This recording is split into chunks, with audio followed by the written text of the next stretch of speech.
Aku tidak pernah menyangka bahwa satu detik melihat layar ponsel suamiku akan mengubah seluruh hidupku. Bukan teriakan, bukan perselingkuhan yang tertangkap basah, tapi satu angka kecil di saldo rekening yang membuat kakiku lemas. Angka itu terlalu besar untuk seorang pria yang mengaku bangkrut. Dan terlalu kejam untuk seorang istri yang sudah rela mengorbankan segalanya.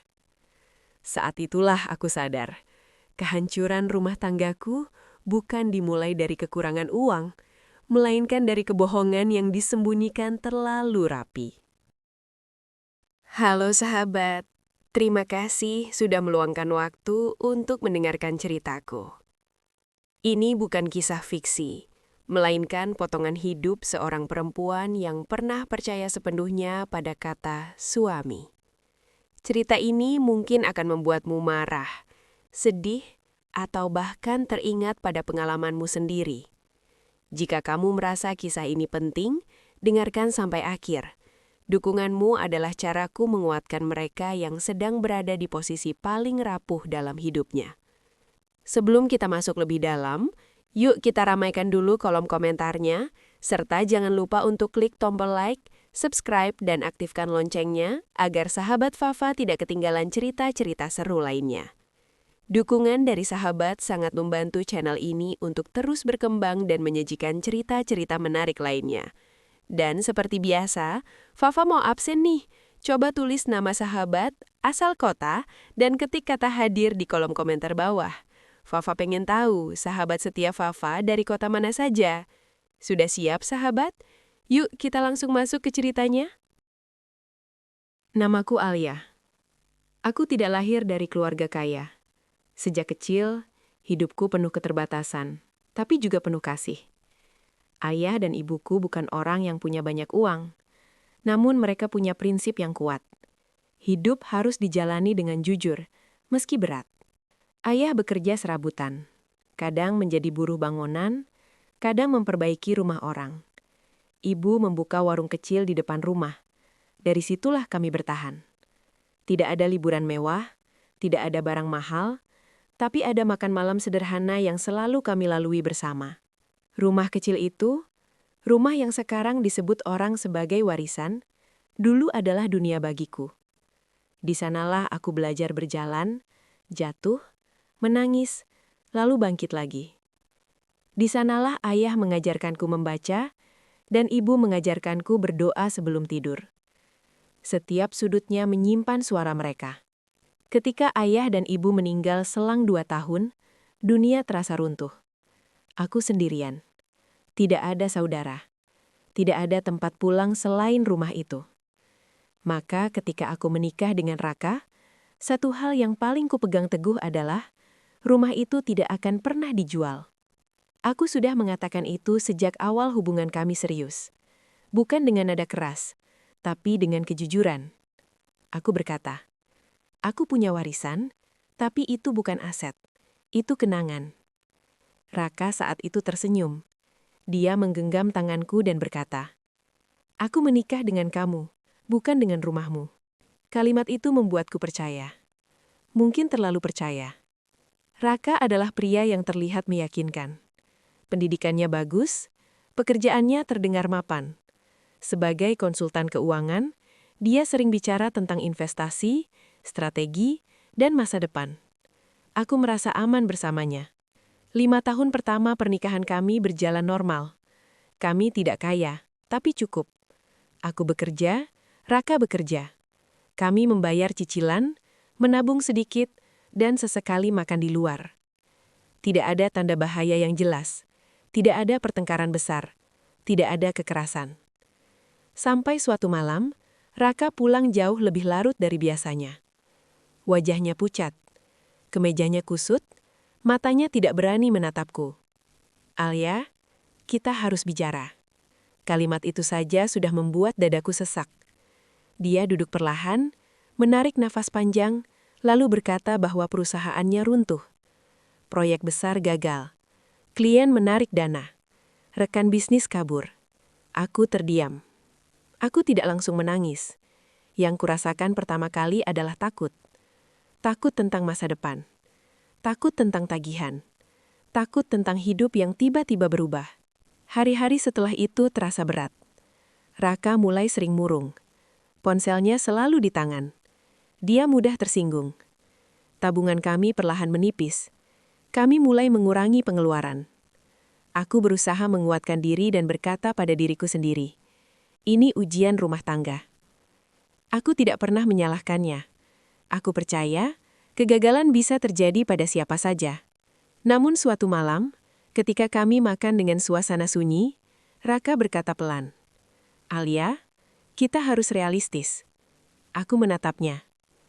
Rumah warisan orang tuamu itu, nilainya lumayan. Kalau dijual, semua masalah bisa selesai. Aku membeku. Kalimat itu seperti menamparku pelan, tapi terus terasa sakit. Aku mencoba tersenyum dan berkata, kita cari cara lain dulu. Raka mengangguk, tapi sorot matanya berubah. Sejak malam itu, aku merasa ada jarak yang tumbuh di antara kami. Warisan yang selama ini tidak pernah dipermasalahkan, perlahan berubah menjadi topik yang terus diungkit. Dan saat itulah, aku belum tahu bahwa ini bukan sekedar soal uang, melainkan awal dari kebenaran pahit yang akan mengubah seluruh hidupku. Setelah malam ketika Raka pertama kali menyebut warisan orang tuaku, hidupku tidak pernah benar-benar tenang lagi. Kalimat itu terus terngiang di kepalaku, bahkan saat aku sedang bekerja atau mencoba tidur. Bukan karena dia mengatakannya dengan kasar, tetapi karena ia mengucapkannya dengan nada yang seolah penuh logika dan kepedulian. Hari-hari berikutnya, Raka tidak langsung membahasnya lagi. Dia justru bersikap lebih manis dari biasanya. Lebih sering membantuku di dapur, lebih sering menanyakan keadaanku, dan lebih sering mengatakan bahwa aku adalah satu-satunya orang yang bisa diandalkan. Awalnya aku tertentu. Kupikir mungkin dia benar-benar sedang rapuh. Namun perlahan aku menyadari pola yang aneh. Setiap kali kami tertawa atau suasana terasa ringan, Raka selalu menyelipkan kalimat yang sama, hanya dengan kata-kata berbeda. Kalau masalah ini cepat selesai, hidup kita pasti kembali normal. Atau mungkin ini saatnya kita berkorban sedikit demi masa depan. Semua pasangan pasti pernah menjual sesuatu yang berharga demi bertahan. Aku mendengarkan, tapi dadaku terasa semakin sempit. Aku mencoba menjelaskan pelan-pelan. Aku berkata bahwa rumah itu bukan sekedar benda. Itu peninggalan terakhir orang tuaku. Satu-satunya tempat yang membuatku merasa tidak sendirian di dunia ini. Raka mengangguk, tapi setelah itu dia menghela napas panjang dan berkata, aku ngerti Alia, tapi masa depan kita juga penting. Sejak saat itu, setiap penolakanku selalu dibalas dengan kalimat yang membuatku merasa bersalah. Jika aku berkata belum siap, dia berkata aku tidak memikirkan keluarga. Jika aku menangis, dia berkata aku terlalu emosional. Jika aku diam, dia berkata aku tidak peduli. Tekanan itu tidak datang sekaligus. Ia datang perlahan, seperti tetesan air yang akhirnya mengikis batu. Yang paling menyakitkan adalah cara dia membungkus semua itu dengan kata cinta. Suatu malam, saat aku mencoba tidur, Raka berkata, kalau aku benar-benar jatuh miskin, kamu masih mau bertahan. Aku terdiam. Kalau kita harus pisah karena ekonomi, kamu siap? Pertanyaan itu bukan ancaman langsung, tapi cukup untuk membuatku takut. Aku mulai mempertanyakan diriku sendiri. Apakah aku egois? Apakah mempertahankan warisan berarti aku tidak mencintai suamiku? Tekanan tidak berhenti di situ. Beberapa hari kemudian, Raka mengajakku makan malam ke rumah orang tuanya. Aku tidak menaruh curiga apapun. Setelah makan, ibunya mulai berbicara. Dengan suara lembut tapi menusuk, dia berkata, dalam rumah tangga, perempuan itu mengikuti suami. Jangan terlalu memikirkan masa lalu. Aku tersenyum kaku. Aku ingin menjelaskan, tapi lidahku keluh. Ayah mertuaku menambahkan, rumah itu kan nanti juga untuk cucu. Dijual sekarang bukan berarti melupakan orang tuamu. Aku merasa dipojokkan. Bukan dengan teriakan, tapi dengan logika yang membuatku seolah salah jika bertahan. Malam itu aku pulang dengan kepala penuh. Aku menangis diam-diam di kamar mandi agar tidak terdengar. Aku mulai merasa sendirian di rumah tanggaku sendiri. Sejak saat itu, Raka semakin sering mengungkit warisan. Kadang dengan nada bercanda, kadang dengan nada serius. Tapi selalu ada pesan yang sama. Jual atau bersiap kehilangan segalanya. Aku mencoba mencari jalan tengah.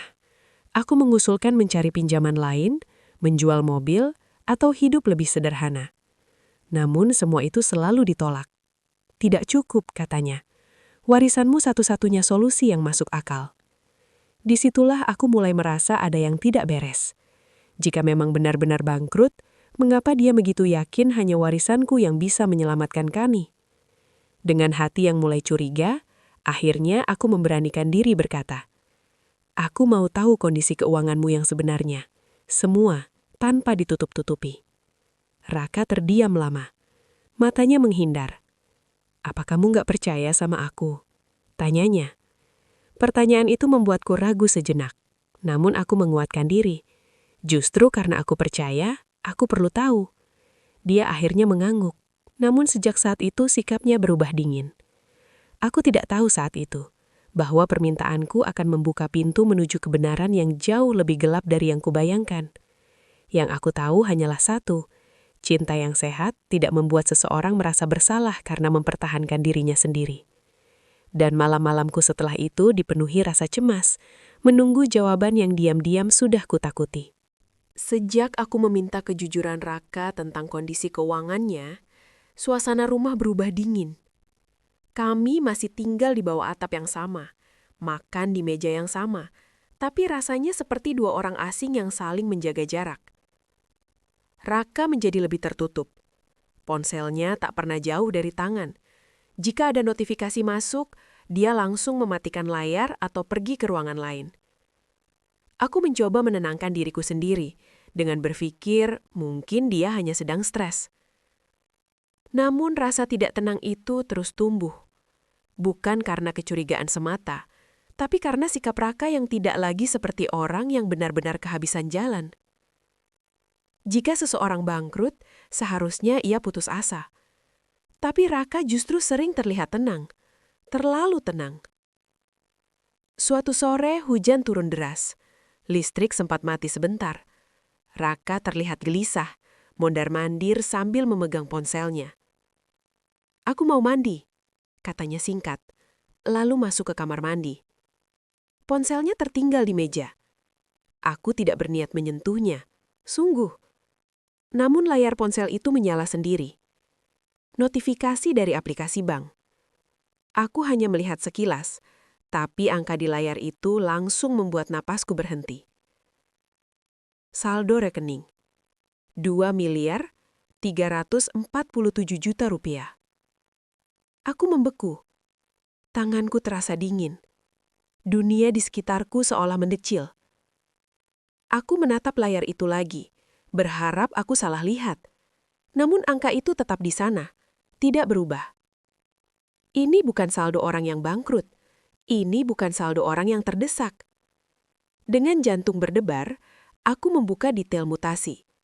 Setiap sentuhan jariku terasa berat, seolah aku sedang melangkah ke sesuatu yang tidak bisa kuputar kembali. Transfer masuk, berkali-kali. Nominal besar, dari rekening yang berbeda. Beberapa nama pengirim terlihat asing, beberapa hanya inisial. Aku merasa mual. Di kepalaku potongan-potongan kejadian mulai tersusun. Tekanan untuk menjual warisan. Penolakannya terhadap solusi lain. Keyakinannya bahwa warisanku adalah satu-satunya jalan keluar. Semua itu kini terasa masuk akal, dengan cara yang paling menyakitkan. Suara pintu kamar mandi terbuka membuatku tersentak. Raka keluar sambil mengeringkan rambut. Saat dia melihat ponselnya ada di tanganku, wajahnya langsung berubah. "Apa yang kamu lakukan?" Suaranya meninggi. Aku tidak bisa bicara. Aku hanya mengangkat ponsel itu ke arahnya. "Ini apa, Raka?" Tanyaku dengan suara bergetar. Dia terdiam. Matanya bergerak cepat mencari jawaban. "Kamu ngintip?" katanya dengan nada defensif. Aku tertawa kecil. tapi air mataku jatuh. Kamu bilang kita hampir tidak punya apa-apa. Dia mendengus. Itu bukan uangku. Kalimat itu membuatku menatapnya tajam. Terus punya siapa? Uang titipan, jawabnya cepat. Klien. Aku tidak percaya. Kalau cuma titipan, kenapa kamu pakai alasan bangkrut buat menekanku jual warisan? Raka terdiam lagi. Wajahnya tegang. Kamu nggak ngerti dunia bisnis. Ini rumit. Jawaban itu bukan penjelasan. Itu penghindaran. Aku merasa dadaku sesak. Bukan hanya karena kebohongan, tapi karena cara dia memutarbalikkan posisiku seolah aku yang bersalah. Malam itu kami bertengkar. Bukan dengan teriakan, tapi dengan diam yang menusuk. Raka tidur membelakangi aku. Aku menatap langit-langit kamar dengan mata terbuka sampai pagi. Aku mengulang setiap momen dalam pernikahan kami. Setiap kata manis, setiap janji. Dan untuk pertama kalinya, aku bertanya pada diriku sendiri. Siapa sebenarnya pria yang menikahiku? Keesokan harinya, aku tidak langsung bertanya lagi. Aku memilih diam. Namun diamku bukan pasrah. Diamku adalah awal dari pencarian. Aku mulai mencatat tanggal-tanggal transfer. Aku mulai mengingat nama-nama yang kulihat. Aku mulai mencari tahu, diam-diam. Setiap informasi kecil yang kutemukan membuat hatiku semakin berat. Dan di tengah semua itu, satu hal menjadi jelas. Uang itu bukan penyelamat rumah tangga kami. Uang itu adalah bukti bahwa kebangkrutan Raka bukan soal kekurangan uang, melainkan tentang kekurangan kejujuran. Aku belum tahu seberapa dalam kebohongan itu. Namun aku tahu hidupku tidak akan pernah sama setelah melihat angka di layar itu.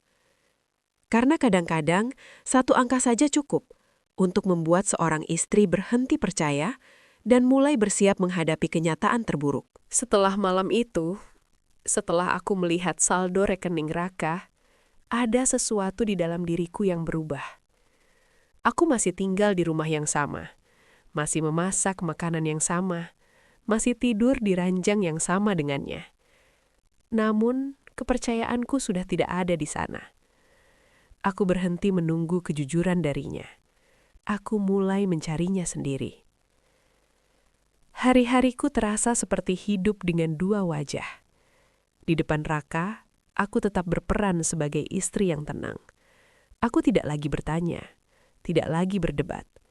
Namun, di dalam diriku, aku mencatat segalanya. Aku memperhatikan jam-jam ia menerima telepon. Aku mengingat nama-nama yang pernah muncul di layar ponselnya. Aku mengingat tanggal-tanggal transfer yang sempat kulihat. Setiap malam, saat Raka sudah tertidur, aku membuka laptop dan mulai mencari. Aku tidak tahu apa yang kucari secara pasti, tapi instingku berkata, kebenaran itu ada, hanya disembunyikan terlalu rapat. Beberapa nama yang kulihat di mutasi rekening mengarah ke perusahaan-perusahaan kecil. Sebagian ternyata sudah tidak aktif, sebagian lagi punya catatan hukum yang samar. Semakin aku menggali, semakin aku merasa ngeri. Aku memberanikan diri menghubungi seseorang dari masa lalu Raka, seorang mantan rekan kerjanya yang pernah dikenalkan padaku bertahun lalu. Aku tidak langsung bertanya soal uang. Aku hanya berkata ingin tahu kabar. Awalnya dia ragu, namun setelah aku mengatakan bahwa aku adalah istrinya, suaranya berubah berat. Alia, kamu yakin mau tahu? Tanyanya pelan. Pertanyaan itu membuat lututku lemas. Akhirnya dia bercerita. Raka memang tidak bangkrut. Dia dikeluarkan dari perusahaan karena terlibat penggelapan dana proyek. Bukan sekali, tapi lebih dari satu kali. Aku menutup telepon dengan tangan gemetar. Aku duduk lama di lantai kamar, menatap kosong. Bukan hanya karena uang itu haram, tapi karena seluruh cerita tentang kebangkrutan ternyata palsu. Namun kebenaran belum berhenti di situ. Beberapa hari kemudian, aku menemukan pesan lama di email Raka yang lupa ia hapus. Bukan pesan romantis, tapi pesan bisnis yang terlalu personal. Seorang perempuan menulis, "Aku sudah transfer seperti yang kamu minta. Jangan khawatir, aku percaya kamu." Aku merasa mual. Perempuan itu bukan satu-satunya. Ada beberapa nama. Beberapa di antaranya sering muncul di mutasi rekening. Akhirnya aku mengerti. Uang itu bukan hanya hasil manipulasi, tapi juga kepercayaan orang-orang yang dia manfaatkan. Dan aku hanyalah bagian dari rencana terbesarnya. Malam itu aku menunggu Raka pulang. Aku tidak menyiapkan kata-kata indah. Aku menyiapkan bukti. Saat Raka masuk, aku langsung berkata, "Kita bicara sekarang." Dia terlihat lelah, tapi mengangguk. Aku mengeluarkan semua yang kutahu. Nama-nama, tanggal, email. Wajah Raka berubah perlahan. Bukan panik, bukan takut, tapi kesal. "Kamu mengorek-ngorek hidupku," katanya. Aku menatapnya. Air mataku jatuh. "Aku istrimu." Dia tertawa kecil.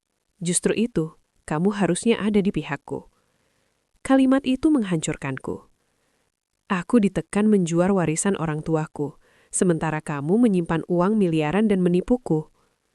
Raka menghela nafas, lalu duduk. "Aku cuma cari jalan aman," katanya datar.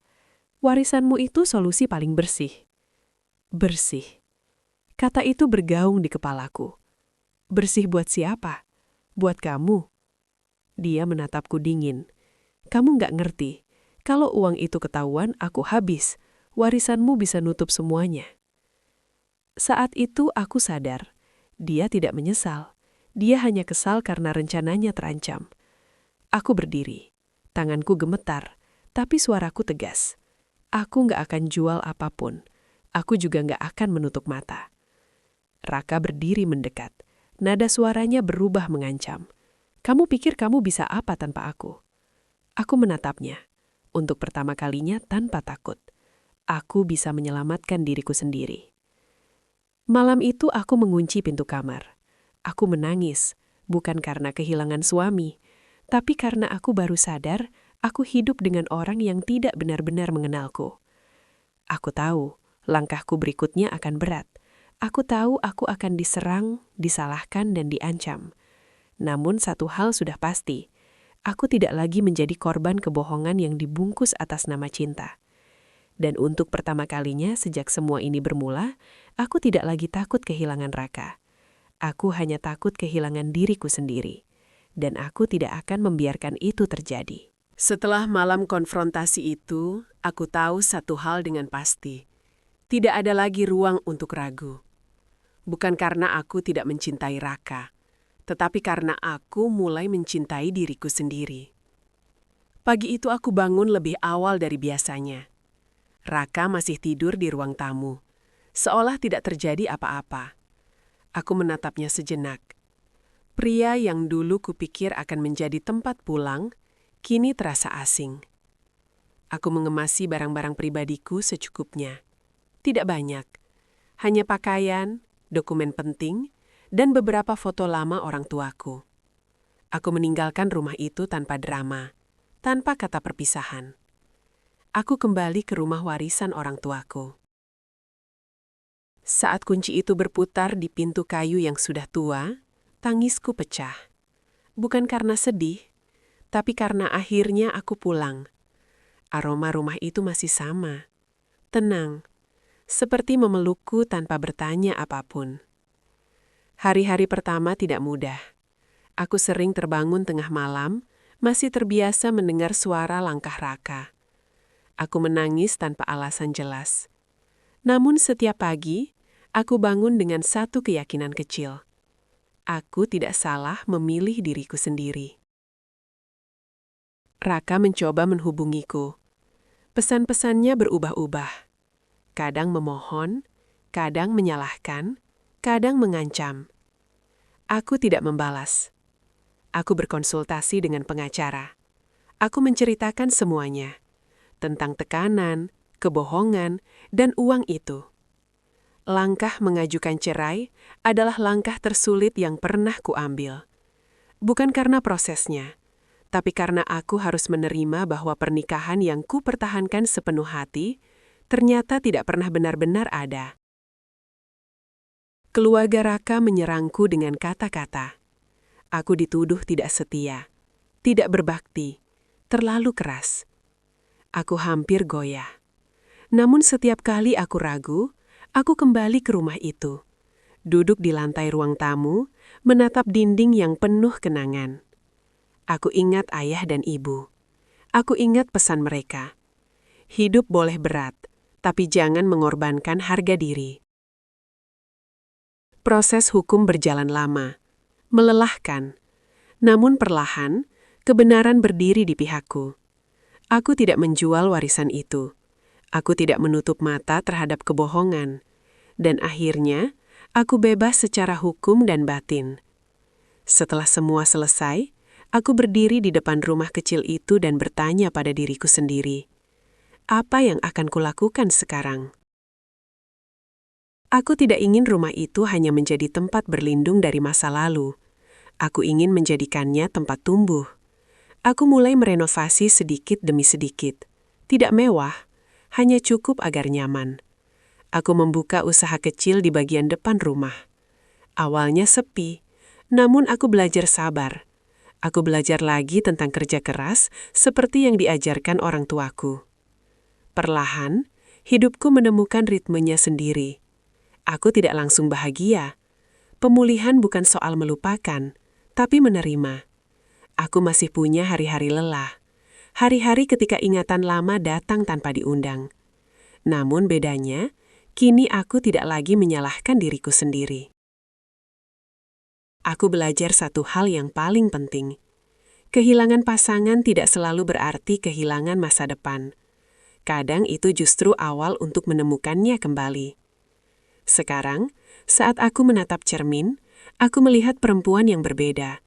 Bukan perempuan yang performa, tapi perempuan yang berani. Aku tidak lagi takut sendirian. Aku takut hidup dalam kebohongan. Dan jika suatu hari aku kembali mencintai, aku tahu cinta itu tidak akan pernah meminta aku mengorbankan diriku sendiri. Karena kali ini, aku sudah memilih. Dan pilihanku adalah aku. Dari kisah ini, aku ingin kamu ingat satu hal. Cinta sejati tidak pernah meminta kita mengorbankan harga diri dan masa depan. Jika seseorang memaksamu menyerahkan segalanya demi kenyamanannya sendiri, itu bukan cinta. Itu manipulasi. Terima kasih sudah mendengarkan ceritaku sampai akhir. Semoga kisah ini menjadi penguat bagi siapapun yang sedang berjuang. Sampai jumpa di cerita Fafa berikutnya, karena setiap luka layak untuk didengar dan setiap kebenaran pantas diperjuangkan.